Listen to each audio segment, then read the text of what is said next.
kesibukan, tak juga terlalu sibuk, tapi kadang-kadang tak dapat memanfaatkan waktu dengan baik. Oke, silahkan tulisan merah, baca. Bismillahirrahmanirrahim. Di kawasan rumah saya ada seekor anak anjing yang kelaparan.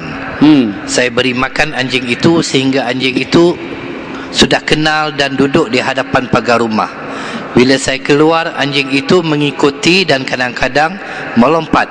Apakah saya perlu mengusirnya kerana takut terkena?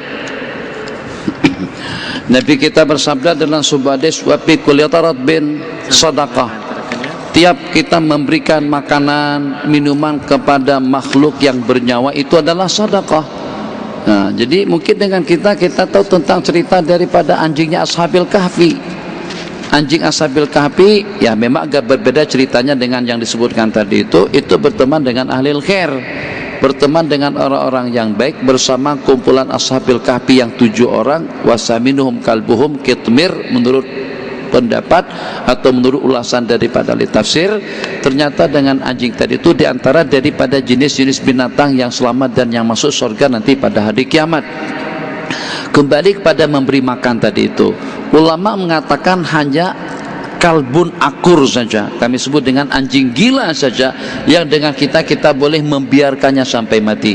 Tapi yang selain daripada itu bukan setakat boleh, bukan setakat dianjurkan, bahkan telah merupakan kewajiban kita. Kalau pada saat dengan kita melihat seekor anjing, apalagi tadi itu anak anjing kecil, dia nak cari makanan daripada mana?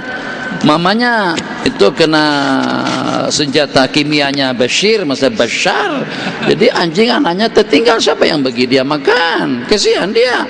Jadi dengan memberi makan anjing itu ada hubungannya dengan cerita daripada wanita pelacur, wanita Bani Israel yang masuk surga kena bagi minum saja, ini bagi makan.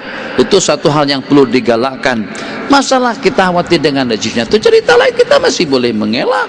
Jadi kita bagi dia makan, tidak mesti dengan kita suapi begitu, dengan mengulurkan tangan kita letakkan di mana dia, kita lontarkan atau kita lemparkan makanan kepada anjing yang berkenaan. Lebih-lebih lagi anjing itu nanti Masya Allah tabarakallah, ya pertama dia tidak berdosa, yang kedua dia tidak mukallaf. Itu nanti akan menjadi saksi kepada kita pada hari kiamat, karena dia sudah kenal dengan si penanya tadi itu, katanya dia sudah kena.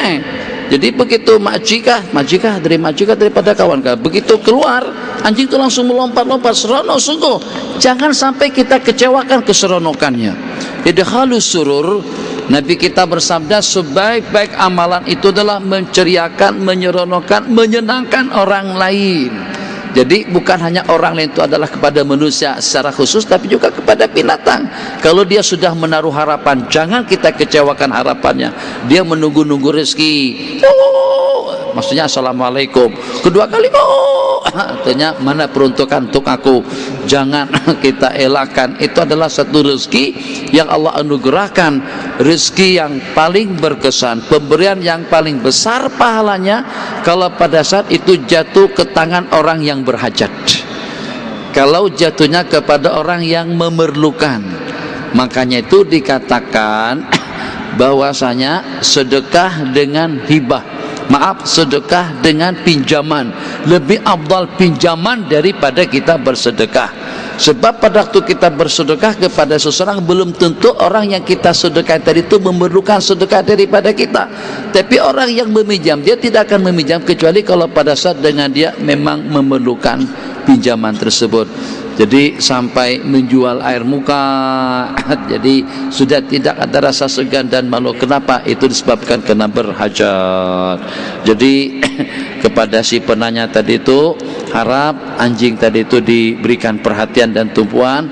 Dia sudah kenal kita, siapa tahu dia akan memohonkan syafaat kepada Allah nanti pada hari kiamat untuk keselamatan akhirat kita nanti. Silakan. Bismillahirrahmanirrahim.